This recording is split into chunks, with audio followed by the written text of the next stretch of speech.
powered by Reviting, streaming from the Reviting Digital Studio. It's the David Daily.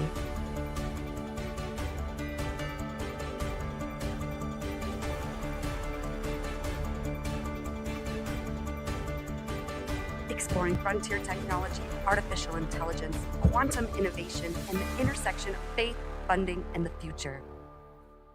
Here's your host, David Goki. Welcome to another episode of the David Daily Show, and we have a special guest today on our Funding, Faith, and Future Tech segment, Michelle Urben. Welcome to the stage, Michelle. It's great to have you. Let's get you on stage. Welcome. Morning. Hello from Washington, D.C., David. Yes, bright and early, 11 a.m. on the East Coast here in New York, Washington, D.C., 8 a.m. if you're on the West Coast in Seattle. I'm excited for today's topic, Michelle, because we've got a lot of interested people. We've got funding topics, faith, and future. If you want to go ahead and introduce yourself for folks just tuning in, who are you? And tell us a little bit about Synergos Fund as well. Sure. Thank you. My name's Michelle Urben. I'm based in Washington, D.C., and I'm managing partner and general partner at the Synergos Fund. We are a new construct in terms of a venture capital fund structure. We have as part of our mission, investing in industries that are persistently plagued. Energy, lack of electricity, food and health is an area of focus for us as well. And really focusing on companies that are in need of capital to strengthen our national and global supply chains. I'm also a mother of a 7-year-old here in the District of Columbia, and she already has in her vocabulary nuclear reactors. So very excited about our conversation today, David. Wonderful. Well, Michelle, as you know, this show takes the format of 3 main categories: funding, faith, and future tech. So we're going to kick it right off. Time to talk about funding.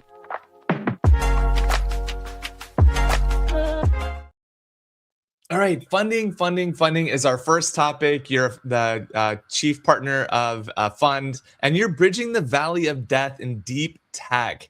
What does that mean to you? Well, first of all, I didn't expect myself to be in deep tech investing. I take a look back.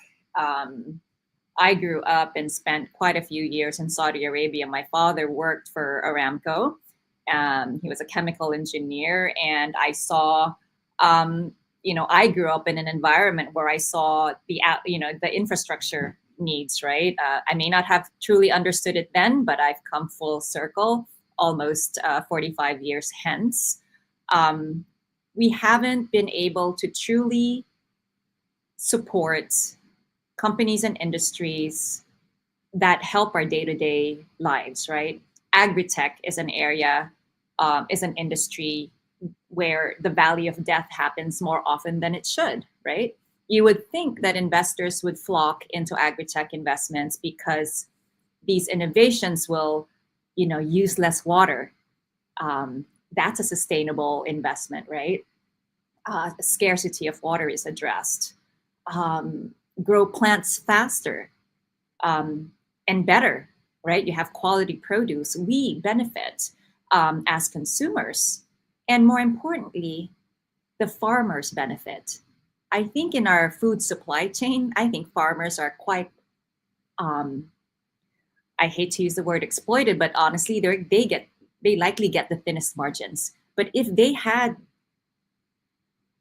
innovative technology that will help them with precision farming, right? So within the portfolio, we have OptiHarvest and Agrology, right? One uses light filtering technology so that sunlight, when it's red, apparently makes plants grow faster. Faster growing plants means more produce. You use less water, and margins will be less. And then we have Agrology with their sensor technology that allows you to predict pestilence and weather and just capture data on the health of your soil, so that the farmers in real time can adjust their farming methodologies, right? So we look towards, introducing these companies to our network of investors that indeed their dollar can really make an impact, right? And at the Synergos Fund with my co-GPs, Rabbi and Yehuda Moskovitz, we are very focused on being transparent to our investors on what these technologies can do. Your single dollar investment, your dollar should be able to make an impact, right? Not just for profit, but it should have. And I know we're going to be going into faith and investing for good, but these are investments. This is channeling and mobilizing funding to, again, critical industries and companies. It's notorious, right? It's a notorious valley of death. You have brilliant science that doesn't get funding. I'll give another one, right? By the way, this week is Climate Week in DC. It's the second year in a row that the district is putting this together. We have in our portfolio a company in California, Gate 5, which is in the waste to energy business. But because they don't fit the exciting mold of AI or space, largely this opportunity of investing in a company that is on the path to becoming a blockbuster doesn't get the support it needs. So again, this is how we, and I think you can see how we support our founders is really by not just having investors invest, but having investors connect to the story and to what we are solving. So there has to be a lot of work and creativity around getting funding for these companies. It's not just our LP network. What you'll see also with the Synergos Fund is the expertise that my partners bring to the table, which is accessing, from the U.S. government, non-dilutive funding for these critical technologies. And plus, look beyond our borders, right? Our technologies here have applicability, and in fact, are direly needed in our in other countries all over the world, right? You can have like our Gate 5 technology. Interestingly, in the last 3 months, the conversations have been with South America investors and industry players. So it's really, really exciting how we're addressing this funding challenge, but doing it in a way that involves and that encourages involvement from all stakeholders. Yeah, thank you for that. I really appreciate that. So it's kind of interesting, right? In the era where today AI and space may be kind of that hot topic, these deep tech industries where it's really sustainability as well. So why is most capital failing in deep tech? Maybe you can help us kind of understand the landscape of where capital has failed in the past. It's the follow-on rounds, right? So which again, it's not really a failing, but I think the private investors, private industries, large corporations need to have visibility to these technologies so that we can keep improving and keep growing, right? Startups fail because they don't get that succeeding funding round, and this is where our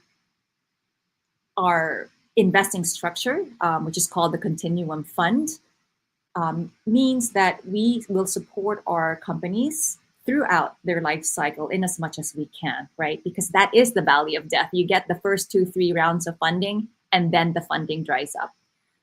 So again, Right. it's finding these strong portfolios. Again, we're on our first portfolio, but these are companies that we believe will become the Westinghouses of the world. We are there for them now and for the foreseeable future, not necessarily for an exit, but really to make an impact on electricity supply, make an impact on food supply, on health. And, take, for example, Curio. So Curio is the nuclear energy company within our portfolio. This uniquely was founded by my co-GPs, the Moskovitz brothers, And they research the nuclear space, right? The company has designs for small modular reactors, but the key here is we're solving again on the sustainability bit and the circular economy. Curio is focused on the recycling of spent nuclear fuel. And this is work over the last 4 or 5 years. And it takes a lot of work, right? It's not just funding, it's also regulation. It's addressing the headwinds of perception. So funding, it's not just the dollars, right? It's the conversations, it's actual policy. We're in an environment where, in fact, AI and the demand for compute. I mean, we are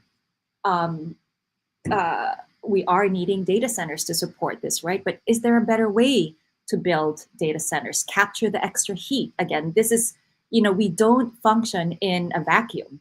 All of our technologies really support the larger ecosystem of those industries, right? But it started with getting funding from the US government, right? It went through a pre-seed, a seed round, a bridge round, and now we're looking forward to a Series A round. But the Series A round largely is, for private investors to participate in an industry that is going to help us deliver baseload power,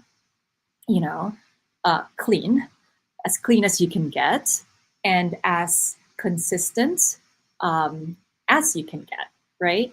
But this is where I encourage private investors, right, to reach out to us, because we also have a model where we want to be able to accept all interested parties to participate in these companies, right? So Curio is a case study in this funding and how the Synergos Fund is using its resources to make sure that, and to show the world what investing in a circular world company really means, right? Gate 5 is the other one. You mentioned data centers and AI, David. And we are having a lot of conversations with data center builders. The Gate 5 technology addresses not a persistent, but an everyday thing, right? It is a challenger or a complement to wastewater treatment plants. But the beauty of this technology is it will process the waste, capture distilled water, and in working with data centers, it can capture that extra heat. And if it can capture that extra heat and use it to, run the plant, then we're helping data centers and heat large companies generating large amounts of heat. We're helping them address the concerns that citizens have in their communities, right, about excess heat and using scarce water, right? And again, this is the type of company where the Synergos Fund will take the lead, but we encourage investors to join us in this journey. Yeah, thank you for the deep overview and insight. There's so many questions and thoughts I have, especially about small modular nuclear and sustainability and conscious capital. But before we jump all the way into that, I just want to start with kind of some basics. First of all, you started this Synergos Fund with your partners recently, just in the past 2 years. Tell me a little bit more about numbers in terms of the size of the fund, the typical amount that you look to invest into a startup, and the typical check size that you're looking for from an investor who may be listening and want to participate in your organization. Sure. Structurally, we have created a hybrid evergreen portfolio. What this means is that we are always inviting investors to participate in our portfolio companies. We are in that first portfolio that I mentioned, largely focused on energy and agri-tech. We are a private fund, so the minimums will still be $1 million for accredited investors. But happy to answer questions on particularly if you've been an investor, you may not reach the high net worth requirement, but you are an expert in investing. These are other ways to participate in a fund like this. And also, private funds can accept a certain number of non-accredited investors. But let me not focus too much on the minimums, right? Because I think with a collective, angel groups can come in, put their funds together in one vehicle, and participate in the fund. With respect to the companies within this existing portfolio, we're fundraising. The next round for Acurio Access will be quite a bit of funding as well. We don't have a limit to fundraising, right? As we're done or complete with supporting our portfolio companies, we then create a next portfolio of companies to invest in. But these are large projects, right? A nuclear company focused on the recycling of the spent nuclear fuel of the US, that's going to need a lot of funding, right, to build a facility. So throwing out numbers out there is just going to be huge numbers, and I don't want to dissuade anyone interested. The point I want to say is that we're very welcome to having these discussions, because what we want are investors that are as caring about these companies as we are. Again, very transparent with our investors, right? To build a Gate 5 facility, that's in the tens of millions. To build a Curio recycling, I'm guessing that's hundreds of millions. But more accessible are the agri-tech companies, right?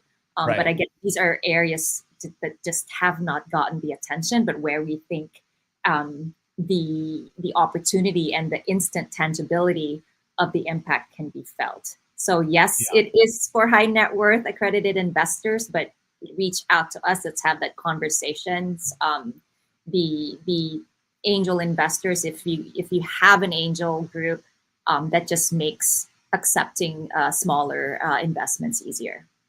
Yeah. Well, first of all, Michelle, thank you so much for that. Really appreciate that. And by the way, we are live on YouTube. We have a little bit of a flex on YouTube. So if you're coming in from the David J. Goki YouTube channel for the David Daily Show, go ahead and drop a comment in here. We're talking with Michelle Urben, the managing and general partner of the Synergos Group. Really exciting stuff here. Topics that have not been on the show before, talking about sustainable and deep tech investments. So I'm really curious, what was the reason why you decided to start a fund? Like, when did you start to think, oh yeah, you know what, I want to start a deep tech fund in DC and really solve some of these, decade potential, maybe 3 decade long problems?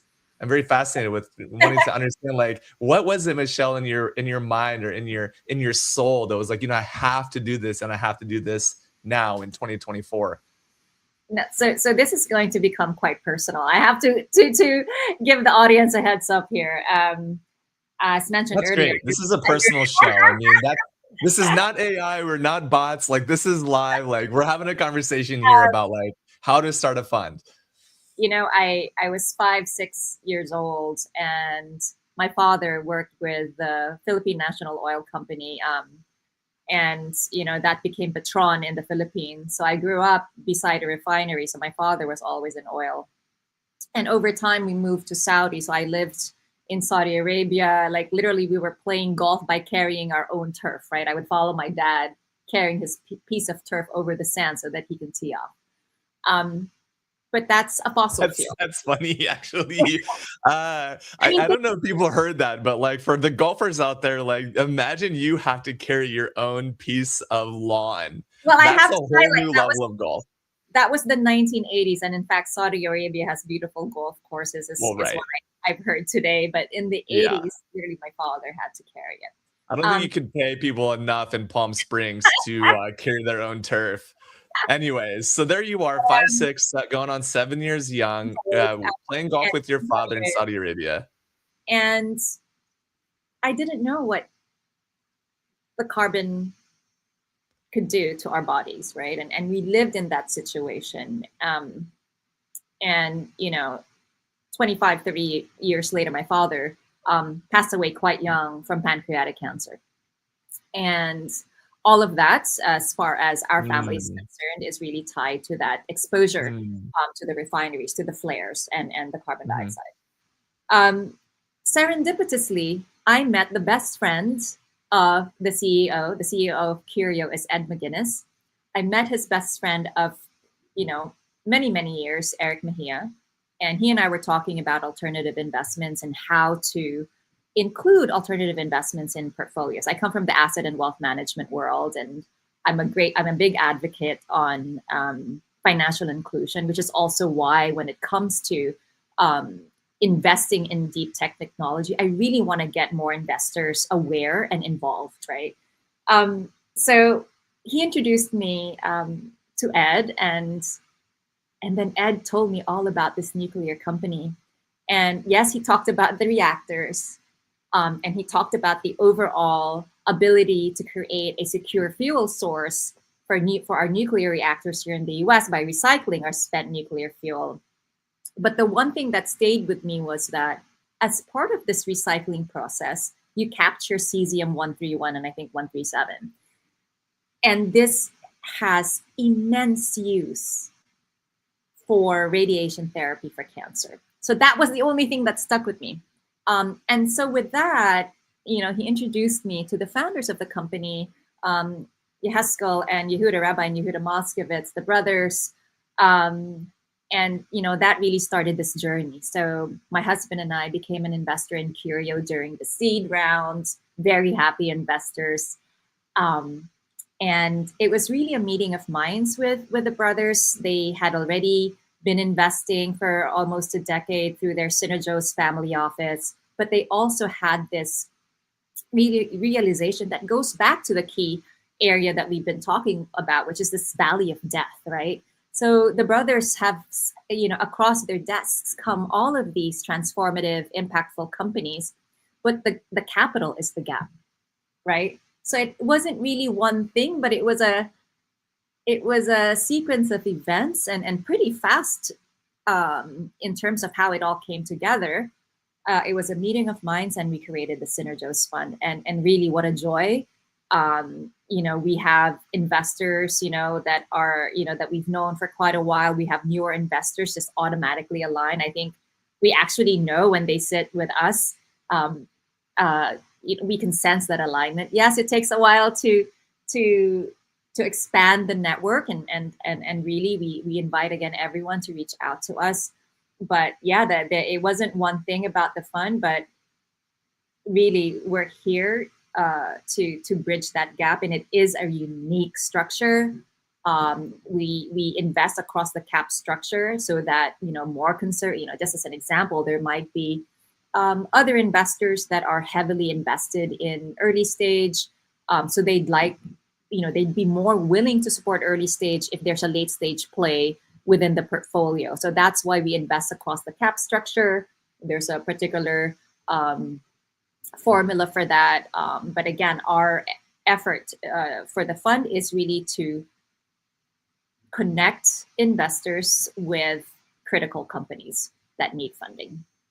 Yeah, wow. That's incredible. I like that a lot. And I'm seeing this trending a little bit, this idea of, okay, guess what? Well, we're going to come in with that early stage capital, but we're also not leaving. Like, we're here for the round 2 and the round 3, especially when we really have vision aligned with the founders, with the team, and as well with the mission and the critical problem that's being solved.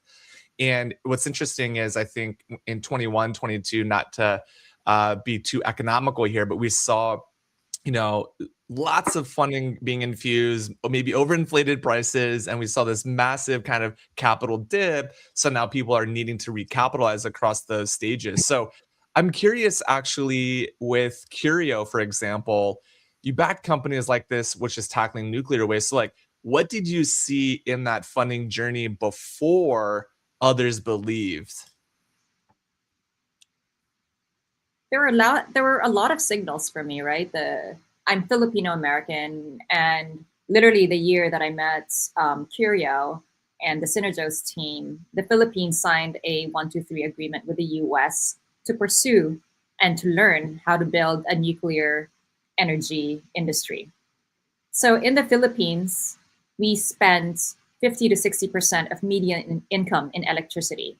Here in the US, we don't even think about it. I mean, we might start to, but typically it's 1% or less, right? So that was one signal.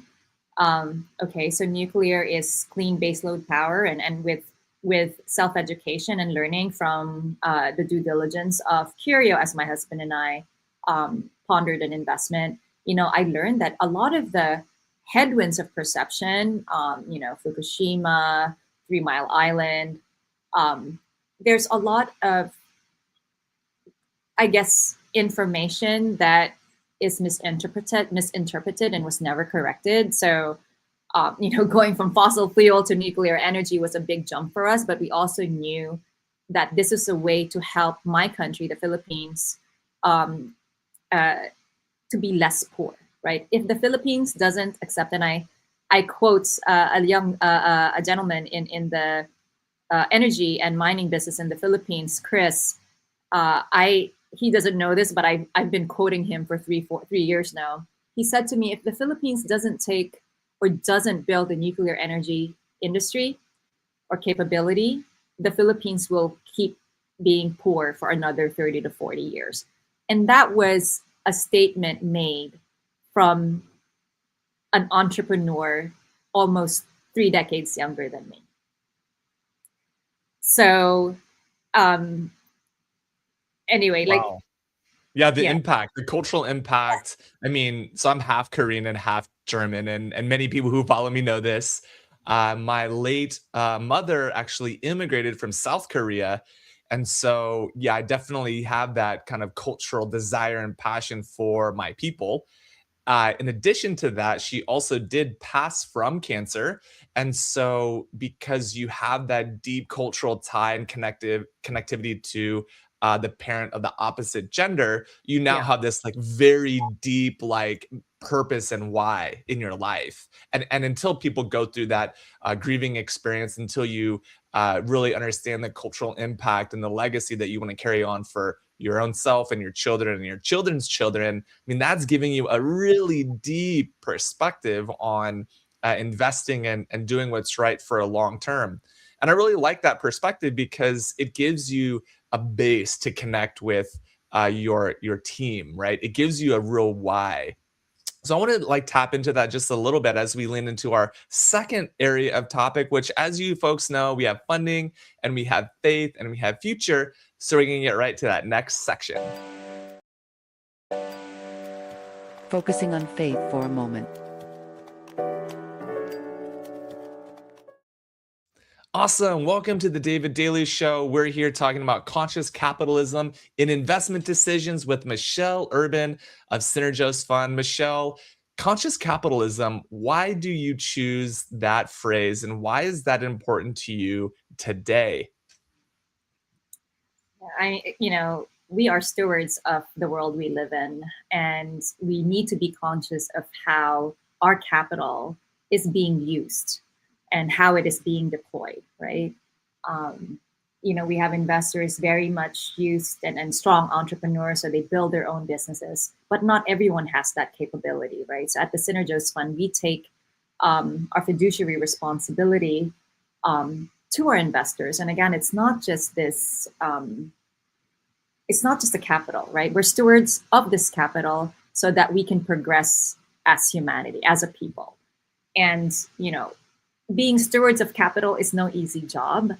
So I think when I saw your focus on faith, the first thing that came to mind to me is really faith in your team. We're a small team, we're a lean team. There's 3 of us GPs that share the burden. We have an investment analyst, and smartly, as a new fund, what we built in is also our platform to essentially leverage similar services across our portfolio companies where applicable, right? So we have procurement, so CFO, HR requirements. We want to take that off the burden of these startups, so that they can focus on the technology development, the client acquisition, and building a resilient revenue stream, right? So faith in your team is actually first and foremost. And that's, again, consciousness of how we as individual contributors come to the table, right? We're very conscious of that resource of our time and our heart.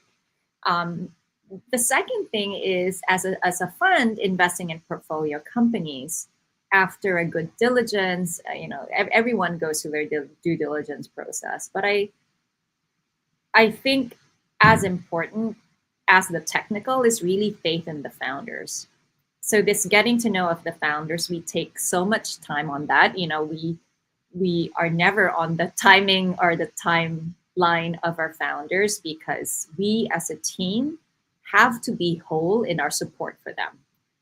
And so it's not just individual members, but it's the entire team supporting these companies, right? Because I think, obviously with Curio, that's the brothers, right? That's they founded that. But with the other companies coming in, we don't need to be best friends, but we need to have faith in them. We need to listen to them. And I think, we've heard of how venture funds or other investors come in and are not truly there to support founders. I mean, there are instances of that, right? And they bring in other folks to run the company. That's not our MO. Our MO is to bring the right ecosystem partners to the table. And then I think critically is faith in the ecosystem. Again, whether it's a capital provider, whether it's folks in policy in the industries we participate in, energy, agriculture, AI, of course, is something that we don't speak about it enough, but we know where AI fits into processing information when it comes to our agri-tech place, to allow for that quickness in processing information for precision farming, right? So I think our philosophy is to be, conscious capitalists, to be stewards not just of the capital, but of progress. And we have to advocate for ourselves, right? The structure of our fund, we're a new fund. The structure of our fund is unique. We're investing in technologies, deep tech technologies that may not have that great support as a late stage company, right? At late stage, people want to come in at late stage because it's largely de-risked and they can get a 3 to 5x return on it. We invite all our investors to come in with us for the long term, but we are long-term investors, but we also have an eye to returning and having distributions to our investors in the medium term, because and we return. Yes, we're an evergreen fund, but at distribution, we return the funds to you. And if we've done a good job, we hope that you'll keep investing. So the fund is not just for one portfolio. We're building this for legacy, to keep investing in these foundational industries. And in a way, it's becoming a nice conversation for our investors and their heirs to participate or to become more knowledgeable on investing in these critical industries. And I have a few examples of that where, one of our investors, their team, their group has been in the energy investing space for decades. And, now the daughter is here in DC and just really, we're here to bridge that gap, because at the end of the day, they are investing in the fund. So there is that capital and that generational wealth that we want to support them in. But again, this, it's resource circularity across everything. And that's any resource. Yeah, that's so good. I really appreciate your unique take on faith. I mean, people can describe faith in all sorts of ways, but I heard you say, faith in your team. That's the first thing. So important. and then faith in founders, and then faith in the ecosystem. And especially when I'm hearing you say we really need to educate not only investors and founders, but the general public on the long-term sustainability needs of deep tech. And when you apply that to generational legacy and family offices, family funds, or groups of investors who may not be blood related, but you know, in um, in Korean culture, we have this word for like a family uncle, right? Oppa is kind of that uncle in the family who's not maybe blood related to dad, but always like there and really part of the family. So my next question, when it comes to faith and being head of a fund that's a long-term fund that's applying to generational families, how do you align values across parent and child relationships where maybe there's a transitory period where the older or the more generationally wise family members are now kind of passing that baton on to their heirs? What is that like, and how do you kind of facilitate those differences in personalities, especially when they're in person and you kind of want to make sure that you're you know returns to all the people in the ecosystem, but also catering to different personalities and different values? I think it really comes to the personality of the fund. We share a lot about what we're doing. And again, we invite all of our investors to be as participative as much as they want. Some investors don't need to know the technical details, but there are many that actually, as they understand the technical details, they then see how it is relevant to other aspects of their lives. Now, when it comes to generations of investors, their families, I always at the first meetings, I always share this with them. Like, what if you get information from us, share it with your children, right? I'll tell you, my daughter, she was a COVID baby, and as I was getting to know Curio and the Synergist team, we would be on Zoom calls, and she would see a small modular reactor or hear those words. And she put the barrel of a cement truck in Lego world, Lego blocks. She actually created a reactor and put it on her Lego city. So I think it's exposure. I think the old generation, which I come from, I'm well into my 50s. We left the investing to a parent, right? And their want for us and the work that they did was to make life easier for us. But we were not aware of many things. So this is what we talk about, and what I talk about a lot on financial inclusion. It's not just financial inclusion, it's financial/investment transparency. And I think I'd love to encourage families here, friends, siblings, to talk about what they're focused on, to talk about what they're doing. I'm a very open person, and I love connecting ideas and people. But I think this generational wealth and appreciation of what our parents have built can only happen if there is conversation. So I think communication is a vital ingredient in ensuring that one, we appreciate the work and the contributions of our elders, but also for the reverse works, right? For us to be open to the insights and the views of the younger generation. So yesterday here in DC, there is a group called the Young Professionals in Energy DC. I work a lot on the ecosystem building here, and in partnership of a civic group that I'm part of, the DC Tech and Venture Coalition, we supported them in their launch of their mentorship program, right? There were 20 mentees and 20 mentors in energy that were matched. And this is really where that continuity is supported, right? Yes, it's specific to energy, but it's not just passing on the baton, right? Because if they can get to a research topic to work on together right away, then you have different generations working on a similar challenge and working on it together. And then you create kind of like that pathway for careers, for for insight exchange. I think mentorship is one of those areas that no one ever told me how helpful and how useful it would be. I mean, mentorship came to me in my 30s, but yesterday we had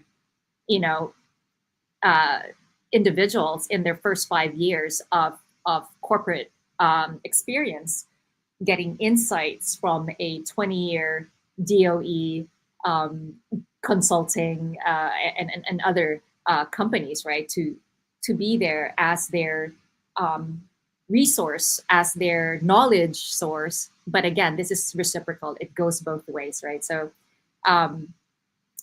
communication, education, these are all necessary. And I think the world is complex enough, but perhaps this is something that we can all implement, is really having conversations around what we do. Because what do we talk about a lot? It's what we love, right? So if we listen to each other, talk about what each other loves, I think there'll be ways to collaborate. Yeah, I We'll love that. collaborate. Yeah, I love that. Conscious capitalism, I'm hearing, is it's education, it's communication, it's collaboration, both intergenerationally, but also sustainably as well. And I really like that example you shared about how your daughter was kind of sustainably and consciously putting a nuclear reactor next to her Legos, even at quite a young age. And that actually is a good segue into our third segment, which is future and future tech.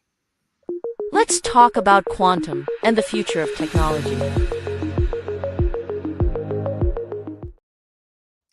Welcome to our future segment. We're talking about deep tech and frontier technology with Miss Michelle. This is such a wonderful conversation. I'm so excited that we're having it here in 2026.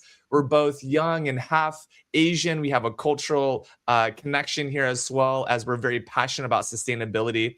And so when you're looking into the future, how do we invest today for tomorrow's future? Invest across the opportunities, right? At the Synergos Fund, we talk a lot about investing in companies that are bedrock, foundational companies, nuclear energy, agri-tech, waste to energy. And then you have the other further side there, which is everything around AI, quantum, a lot to absorb there still. And I think that's going to be another conversation, David. But in truth, they both come together, right? Which is really protecting our vital resources. So it's maybe I'll use to get through to one clear example, right? So that brings together a portfolio of companies. So Curio is hopefully will be recycling our spent nuclear fuel. Will have its own small modular reactors. That's going to help power up what AI needs, what quantum compute needs, which is consistent baseload power. And what I'm learning is we have a certain demand for electricity, but actually we need to also build redundancy, right? Which is why investments in battery technology is critical, right? We also have existing other renewable energy sources where the use of AI to model how to create batteries better and faster can help, right? And then on the AI piece, we have demand from our large tech companies for that compute power. So if we build and invest in the energy, and if we invest and help our data centers supply that compute power that our large companies need, that's just going to propel us and accelerate all the new technologies, all the new innovations for us to still discover, right? So we're still supporting that. We're creating technology and still discovering technology. But really the investments, I think, and I know people tend to invest in what they know, I think have a curiosity about how different industries come together. In any company that the Synergos Fund invests in, we want to create a durable company. And again, we want to become we want our companies to be, not necessarily public, but, companies that are known to be delivering for the citizens of the world, right? Providing electricity, helping provide better food, and, so I will connect it to the agri-tech companies, right? So our agri-tech companies have AI that they're building into it or already built into it. So again, what we're investing in on one end has an actual relevancy and impact on an agri-tech play, which may not be as clear cut when you first look at a company. But I encourage everyone to take a deeper look into all of these different companies. I know it's hard to be a generalist. It's also hard to be a specialist. But I think, again, conversations. Let's have these conversations. The Synergos Fund is very open to having these conversations. Nicole is our analyst. She sits in New York. Always the one. If you hear from her, she's the one that is tasked with reaching out to the world and really sharing what we're doing at the Synergos Fund on a day-to-day basis. Wonderful. Well, I'll definitely have to get connected with her, being based in New York as well myself. But I want to get a little bit deeper into the future piece here, because there's, I think, some specialty things that you have here. And maybe we can both stay on screen here just to have more of a conversation here a little bit. So talk about regulation, right? How should founders navigate regulatory timelines versus fighting them, especially in deep tech? Yeah, and I sit in Washington D.C. and I wasn't always here. We moved to New York here from New York 6 years ago. It's interesting because people talk about policy and regulation here with such ease, and Right. I did not experience that in living in other parts of the world. I think Mhm. have a clear pay attention. Follow regulatory moves. Right. Awareness, information, I think is key. Um, we also know that with changing administrations, focus of these, our government's focus could change from administration Right. to administration. But I think it really relies on us as private investors and as entrepreneurs and as private citizens to Mhm. bridge the administrations, right? At the end of the day, Right. this is our government. Right. So I think align with the direction of where the policy is going, Mhm. but again, stay aware of where things might change. Yeah. We see this as as the Synergos Fund because we're milestones based investors, right? So we are keeping ourselves abreast of regulation of commercial developments. It is not easy, particularly for newer technologies. Even in the recycling of spent nuclear fuel, we've talked a lot about it a lot. Curio has been working with the national labs of the Department of Energy, Mhm. but we have yet to have finality on regulation. So I think it's just Yeah. really staying aware and in a lot of ways advocating, right, for your company and for the regulation that you need. Yeah. So founders can design around regulatory timelines by having someone on the ground, like yourself, being in the city, in DC. Second of all, is being aware and integrated into the regulatory direction once you have that knowledge and understanding. And then third is design your milestones around potential regulatory timelines that will uh, move forward in alignment with your company. So I like that.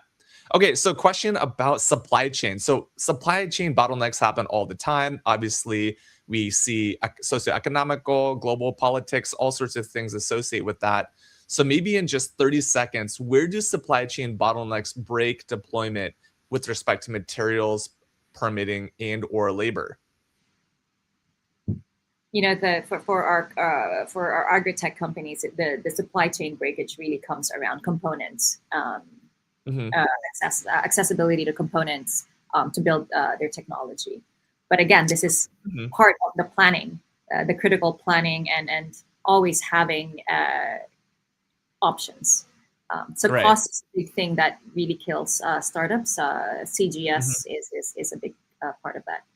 Could you Um, give us an example of like a component that's had some sort of bottleneck and what impact that had, maybe for other investors who are experiencing this with supply chain bottlenecks? I mean, tariffs and other policies can add bottlenecks, simple distribution internally, global pandemics and disease. I mean, there's who knows what's next, right? So, well, what's an example where you had that bottleneck? yeah. So one of our agri-tech companies, Agrology, and again, it was thankfully minimal.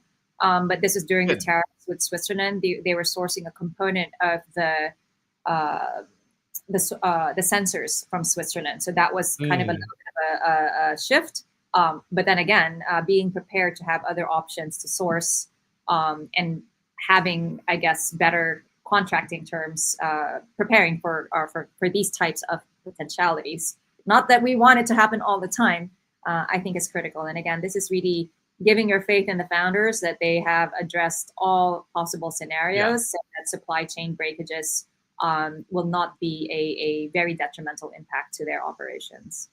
Awesome. Okay, two more rapid questions here, and then we'll go into our rapid fire round and then our beyond the bag. This has just been an awesome conversation. So in ag tech, without getting too political, how do you underwrite climate volatility into ag tech investments?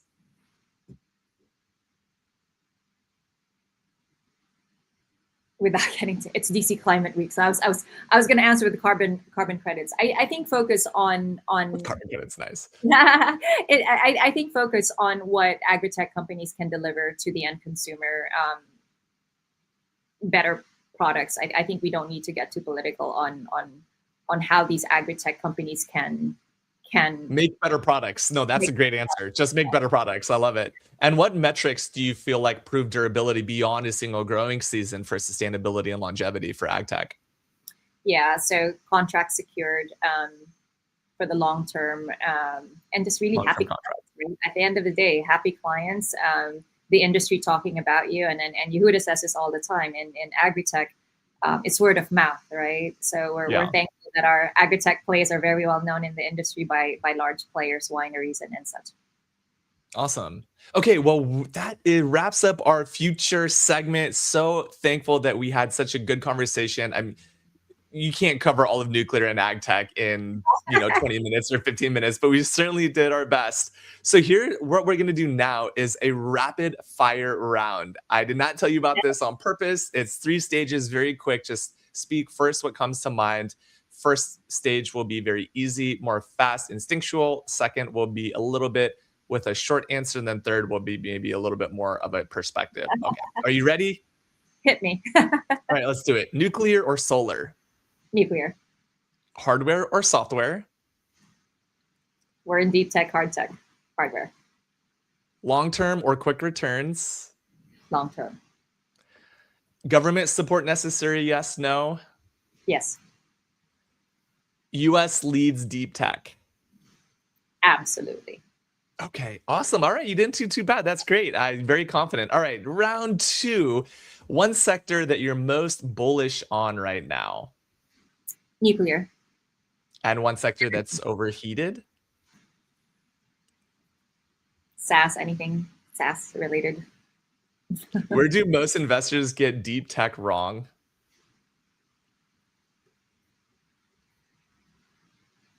Too slow on nuclear. And what earns your trust fastest in a founder? Transparency. Breaks trust fastest? Not advising, not informing. One advantage great operators have over pure technologists. They're well rounded. All right, awesome. That was great. You did awesome. Level 2. All right, level 3. What belief about deep tech investing do you hold that most VCs you think would disagree with? I'm not sure that they necessarily disagree with it, but failure is not the end, right? You course correct. Yeah, good. Okay, how do you know when to stop funding a technically sound but commercially struggling company? I think we don't stop, right? We just we either recapitalize or restructure. Yeah. What will expose today's tourist investors in deep tech? What will encourage them to come here? What will interest them? No, what will expose today's tourist investors? When they don't come in for the next rounds.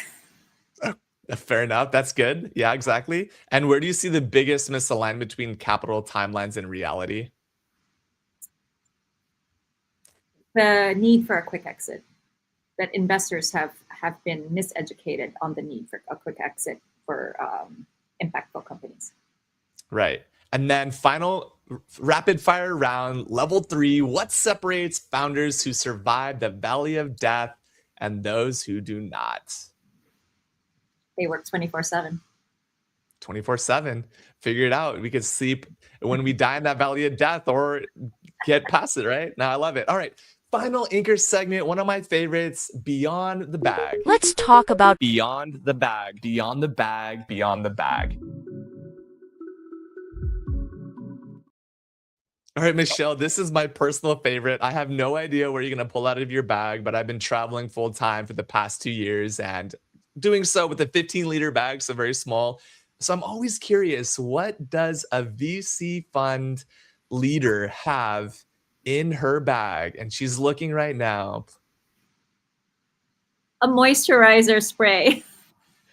Wow, we've never seen that. Okay, moisturizer spray. All right, I love it. So you do not travel without this. Tell us just a little bit more about your facial moisturizing spray. Yeah, so traveling and just really running around, it gives you that boost of freshness just by hydrating your skin. I don't wear much makeup, so this is kind of my dewy look magic. Your dewy look magic, nice. I have not shared this before, but I have a little Asian container that holds all of my toiletries. So this is all I need for my toiletries, very small. And your moisturizer reminded me of that. Okay, folks, thank you for tuning in. This has been a wonderful conversation. Michelle, what is the best way for people to get connected with you and Synergos? Sure. Follow the Synergos Fund on LinkedIn and send us a note there and we'll get back to you. Easy, simple. Well, let's do that, folks. Let's all follow Michelle Urben, and you're going to see her over the next 20, 30, 50, 70, 200 years, generationally speaking, making an impact on deep tech and sustainability. Thank you, everyone. Hope to see you in person, David, soon. Sounds good. Bye-bye, everyone.